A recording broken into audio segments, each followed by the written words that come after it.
What's up mga humans? Ako si Angelica Lina. Rian Lumanda. Ang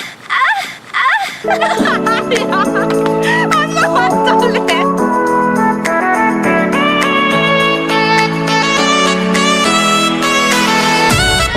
What's up mga humans? Ako si Angelica Lina.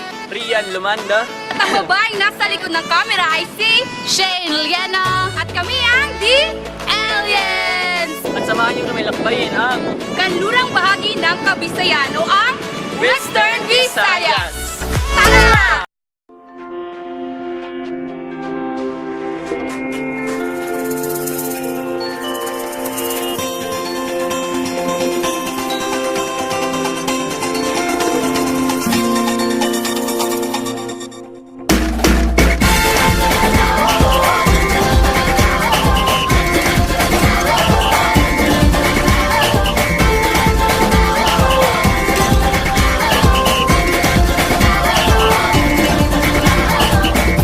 Western Visayas is an administrative region in the Philippines, numerically designated as Region 6. It consists of 6 provinces, namely Aklan, Antique, Capiz, Guimaras, Iloilo, and Negros Occidental. The region is dominated by the native speakers of 4 Visayan languages, which are Kiniraya, Hiligaynon, Aklanon, and Capiznon. The land area of the region is 20,794.18 square kilometer, and with a population of 7,536,383 inhabitants, it is the most populous region in the Visayas.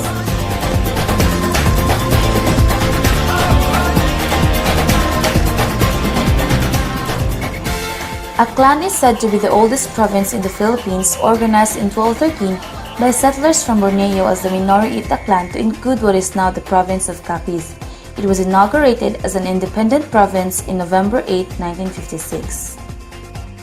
When we think of Aklan, we think of Boracay. Boracay is famous for its long white sandy beaches and is also a popular outlet for water sports activities such as scuba diving, snorkeling, sailing, and many more. Other than the sandy beaches, Boracay is well known for the nightlife and party scene. Boracay was originally home to the Ati people. The island was already an inhabited place before the Spaniards came to the Philippines. It was known to the Iberian conquerors as Boracay. At the time of contact with the Europeans, Boracay had a population of 100 people who cultivated rice on the island and augmented their income by raising goats. The name Boracay is attributed to different origins. One story says that it is derived from the local word burak, which means white cotton with characteristics close to the color and texture of Boracay's white, sugary, and powdery sand. Ati tradition states that the name of the island came from the Inati words bora, meaning bubbles, and bokay, meaning white.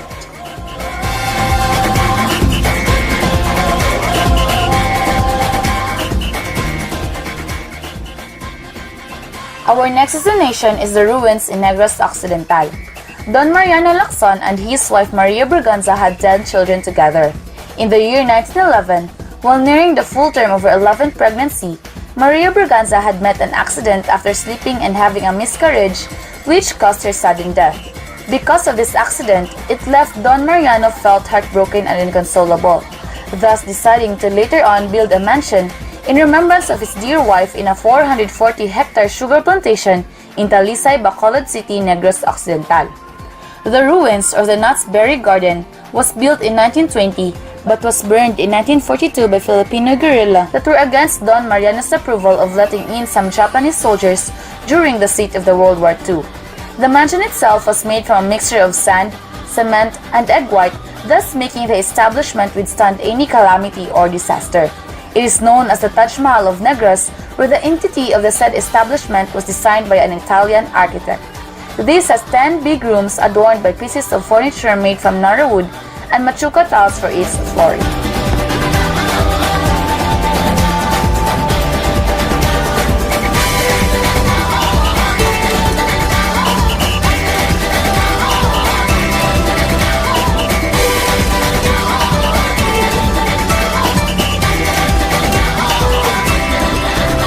Piliin mo ang Pilipinas.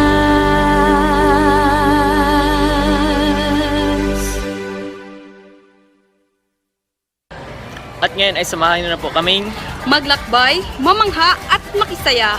sa mga kakaiba at magagandang festivals na matatagpuan lamang sa Western Visayas. Tara! Tara! Tara! Maskara na! Harina! It's booming Bacolod!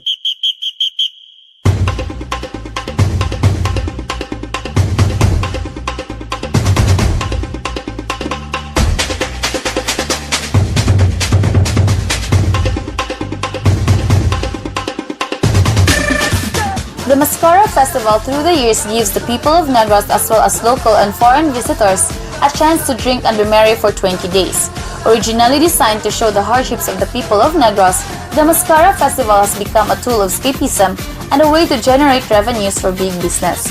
It has indeed come a long way. The term mascara is created from two words, mas meaning crowd and the Spanish word cara for face. It has a double meaning for mask and many faces. It was coined by Eli Santiago, a painter, cartoonist, and cultural artist who devoted show in his artworks the many faces of Negrenses overwhelmed with various crises. The Mascara Festival was first envisioned in 1980 to add color and jollity to the Bacolod City celebration of its Charter Day anniversary on October 19. The symbol of the festival, a smiling mask, was adopted by the organizers to dramatize the Negrenses' happy spirit in spite of periodic economic downturns in the sugar industry.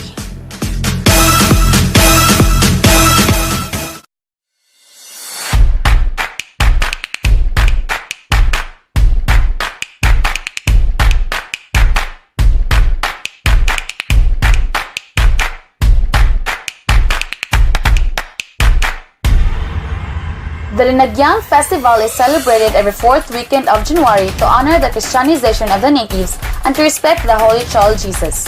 On this day, streets of Iloilo City will once again come alive as the Ilonggos celebrate the annual festivity. It is a very colorful parade coupled with a dramatization in honor of the patron Saint Santo Niño as the object of performs, offerings, and prayers amidst the cracking of drums and shouts of Viva Señor Santo Niño. The thundering of Halabira by the tribe members makes the celebration a lively one. It is also a very popular tagline used by Ilonggos to express their warm participation during the Linagyang celebration. The festival is a tribute in honor of Señor Santo Niño, whom Ilonggos believe was very miraculous in times of famine and drought.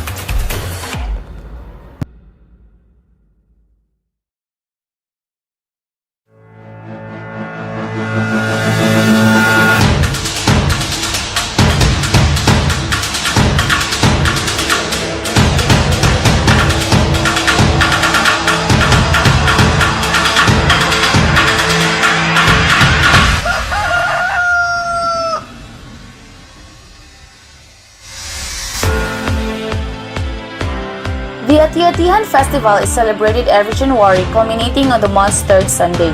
800 years old, the festival is known as the oldest festival in the country and the precursor to both Iloilo's Dinagyang and Cebu's famous Sinulog Festival, all of which are held today in honor of the Santo Niño. But despite its Catholic affiliations today, the roots of this festival had nothing to do with religion at all. Translated, the festival's name means to pretend or to be like the Atis. The Atis, or Itas as they are also commonly called, are characteristically darker skinned and of small stature. They were the first settlers in many of what are now the Philippine Islands.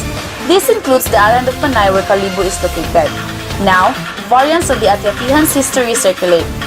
In one version, it is said that to celebrate the new relationship and peaceful reconciliation between both parties, festivities took place and the Malay migrants donned darkened faces in honor of their new hosts. In the other, it is said that after experiencing a bad harvest, the Itas were forced to descend to the plains to seek help from the new settlers. The Malays helped out with a share of their food, and in gratitude, the Itas danced and sang for them. Though tracing the exact origins of the festival has proven quite difficult, many have watched it evolve through the years. Señor Santo Niño! Viva!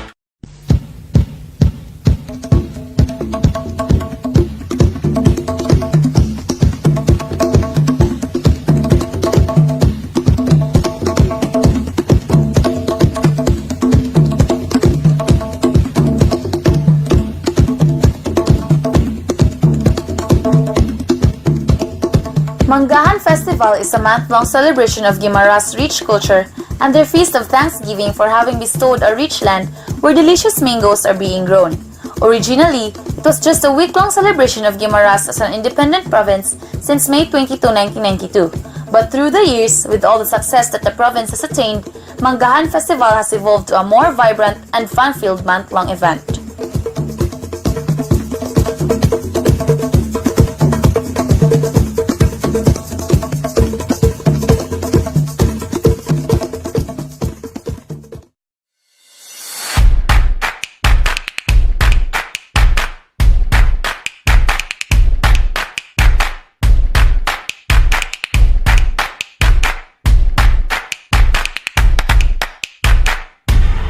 Sinadya Salaran Festival is a joint festival of the city of Roxas and the province of Capiz. It is a mixed festival in that it is celebrated for both cultural and religious reasons. It is celebrated every first weekend of December in commemoration of the Feast of the Virgin of the Immaculate Conception, who also happens to be the patroness of the city of Roxas. Sinadya Salaran boasts of colorful activities like the Grand Parade of Festivals, the Fluvial Parade, and the Lighted River Floaters. Sinadya Salaran is one of Roxas City's most important annual events, a fusion of two festivals, Sinadya City and Halaran Province, which literally means joy in sharing and thanksgiving.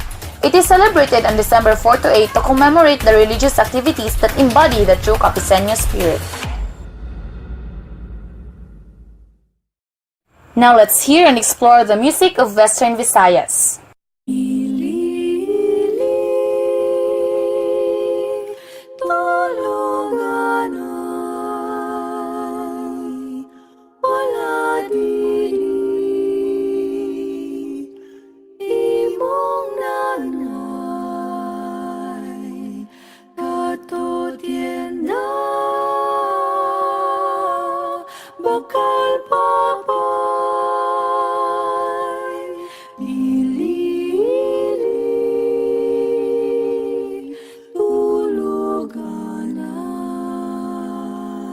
Ili Ili Tulog Anay is a popular Hiligaynon or Ilonggo lullaby whose composer is no longer known but has been adopted by many generations. That is why it still survives until now. It had been featured in the horror movie White Lady. Ili Ili Tulog Anay is still a surviving folk song which continues to put children to sleep.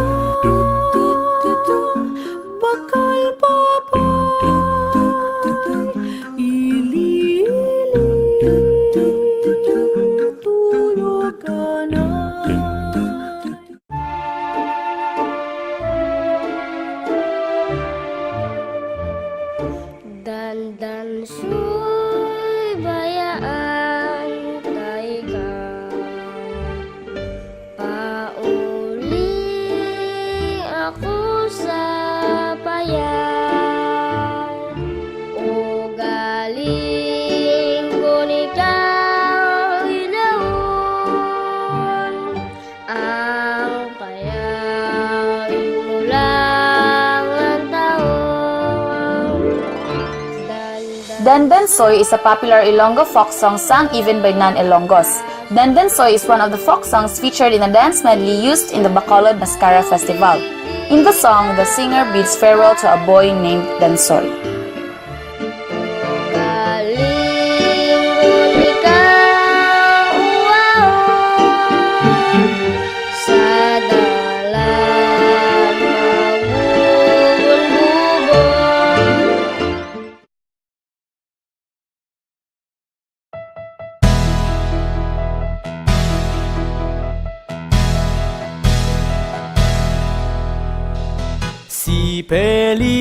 Si Pelimon, na masul sa kadagatan, nakakuha og isdang tambasakan. Gipaligya sa merkadong guba. Ang halin pulos kura, igo lang ipanubang. Si Philemon is a light-hearted song about a fisherman's travel to catch the bounty of the sea and return empty-handed. It is a Visayan folk song popularized in the 60s and 70s by Yoyoy Villame and is mostly sung in parties and celebrations as well as festivities. It is orchestrated and played by the Asian Troubadours, a 7-piece orchestral band that plays Visayan, Philippine folk, original compositions, Broadway and pop music, as well as classical music. Si Pelimon, namasul sa kadagatan, nakakuha, o isang tambasakan. Gibaligya, sa merkadong guba. Ang halin pulos kura, igo lang ipano ba?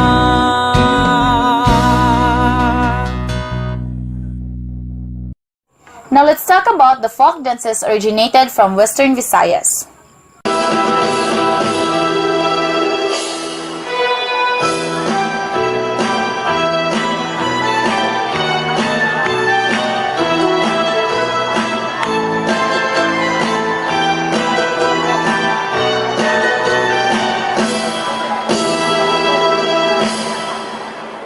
Escotes is popularly known in Capiz and Aklan.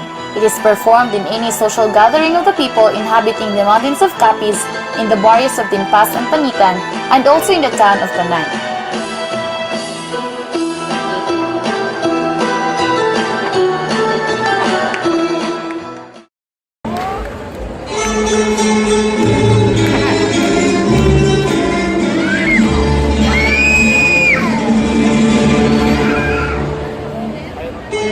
Lanceros de Negros is a dance of Maria Clara. During the Spanish era, it was one of the most popular dances in the Philippines. It is similar to the Rigodon de Honor dance, which is played in important societies or gatherings, particularly at the opening of the halls. A version of this dance is located in Negros Occidental, which is danced with elaborate formation.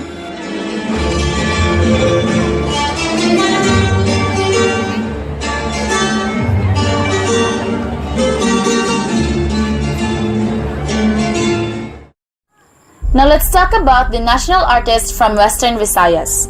An Ilonggo writer is among the country's new national artists. Malacanang posthumously conferred the Order of the National Artist for Literature on Ramon Mazones, a multi-awarded novelist. The National Artist Award is the highest national recognition given to Filipinos who have shown excellence in the fields of music, dance, theater, visual arts, literature, film and broadcast, arts and architecture, or allied arts. Mazones, who died on August 17, 1992, authored a total of 62 novels. His novel Margo sa Tubig, The Story of Salagunting in 1946 became the first Hiligaynon bestseller. His first Hiligaynon novel was Tibuod nga Bulawan in 1938. Mazones also wrote Maambong nga Sapat, the first Hiligaynon Roman na clef, Bagong Maria Clara, the first Hiligaynon feminist novel, Tamblot, the first Hiligaynon comedy novel, Si Tamblot Kandidato Man, the first Hiligaynon political satire, and Dama de Noche, the longest serialized Hiligaynon novel. He received the Gawad Pambansang Alagad ni Balagtas Award in 1988 and the Gawad CCP para sa Sining Award in 1989. In 1997, he was given the Gawad Bonifacio sa Panitikan Centennial Award by the National Commission for Culture and the Arts. Mazones was the first president of Sumakwilan Iloilo Incorporated, which was founded by Hiligaynon writers and journalists in March 1948 to promote and advance writing in Hiligaynon. The Ilonggo writer was the eldest of 10 children of Santiago Mazones from the town of Miagao, Iloilo, and Florentina Larupay. Mazones finished his pre-law studies at Far Eastern University and obtained his law degree at Central Philippine University in 1952. He and his wife Adelaida de la Cruz of Cabancala, Negros Occidental, had 7 children.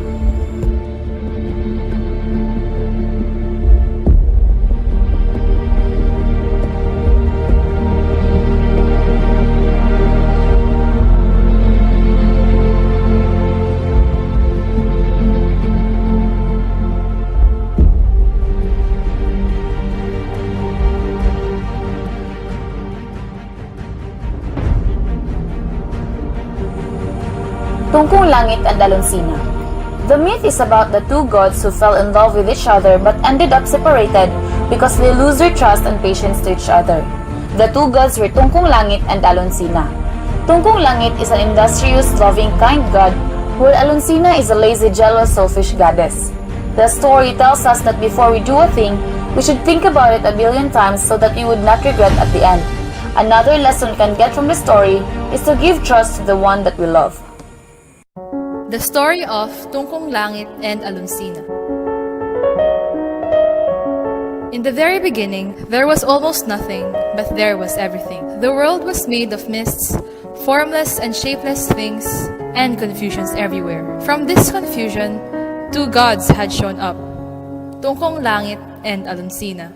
Tungkong Langit and Aluncina became a couple, eventually got married, and lived in the highest realm of infernal space. Tungkong Langit took the responsibility of everything in the world. His job was to restore order from confusion and chaos that is happening all around the world. While Aluncina was a lazy, jealous, and a selfish goddess, every day Tungkong Langit gets up to do his work and leaves Aluncina home alone. Since Aluncina is a jealous and a selfish wife, she always sends the sea breeze to spy on Tungkong Langit. On the day that Tungkong Langit found out that he was spied on, he became very angry and they quarreled about it. Tungkong Langit says that Aluncina should not be jealous because there are only two gods and that is only him and her. Tungkong Langit was not able to control his temper and sent his wife away. Days after, Aluncina did not come back and just disappeared. Tungkong Langit became very lonely and sad because he couldn't find his wife or where to start looking for her. He misses his wife badly, especially after going home from work and finds his house empty. One day, he had an idea of creating the earth composed of the sea and land that is filled with trees and flowers. He also took Aluncina's jewelries and put it up in the sky, representing the sun, moon, and the stars. Tungkong Langit made it so special so that Aluncina would see all his efforts, but she didn't come back. Until this moment, Tungkong Langit lives alone in his palace, in the sky, and when it rains, it is said to be that Tungkong Langit is crying. And when we hear thunders, it means that he is sobbing, calling out for his beloved Aluncina to come back. The end.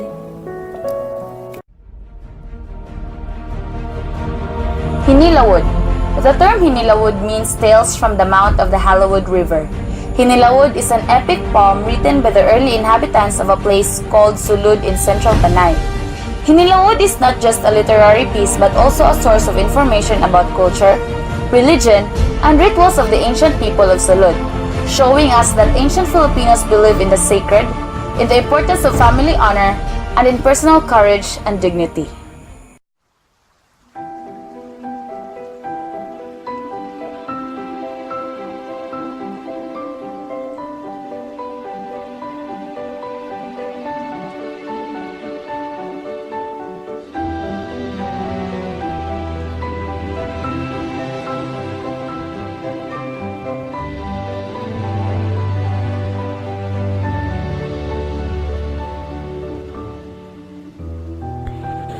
When the goddess of the eastern sky, Aluncina, reached maidenhood, the king of the gods, Kaptan, decreed that she should marry.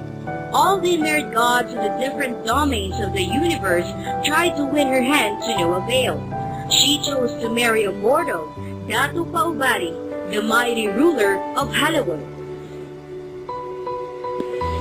Her decision angered her other suitors. They plotted to bring harm to the newlyweds. A meeting of the Council of Gods was called by Maklium Sakwan, god of the place, where a decision by those present was made to destroy Hallowed by flood.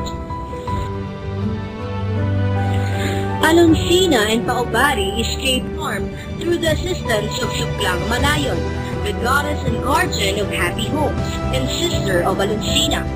Learned of the evil plot and warned the two so we were able to seek refuge on higher ground.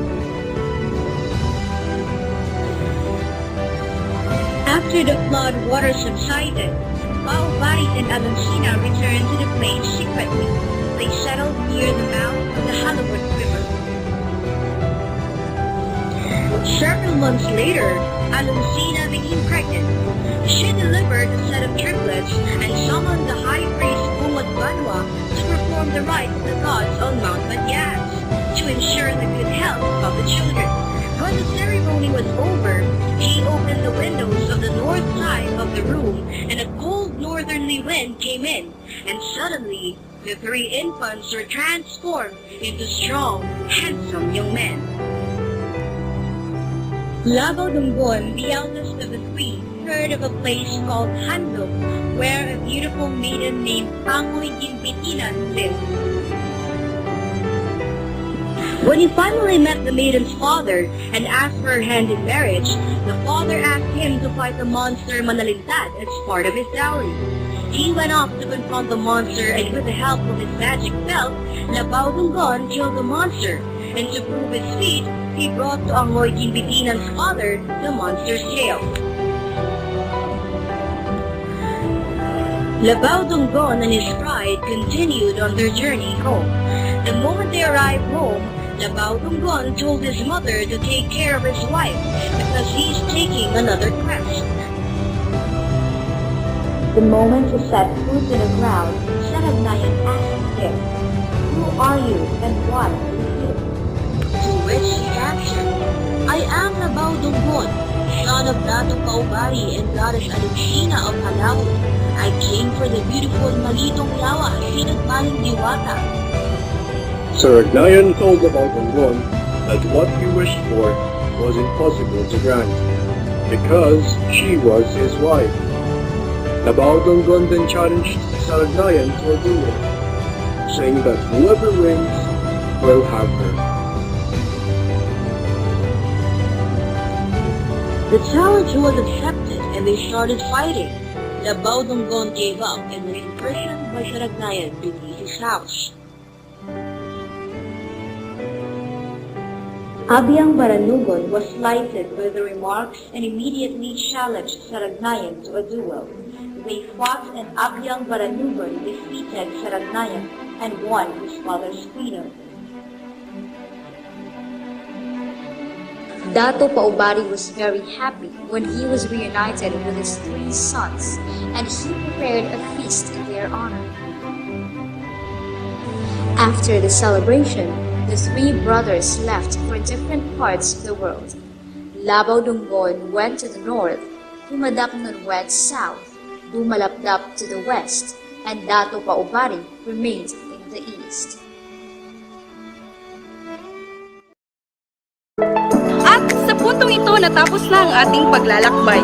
At nasuri ang mga magagandang katangian na matatagpuan lamang sa Western Visayas.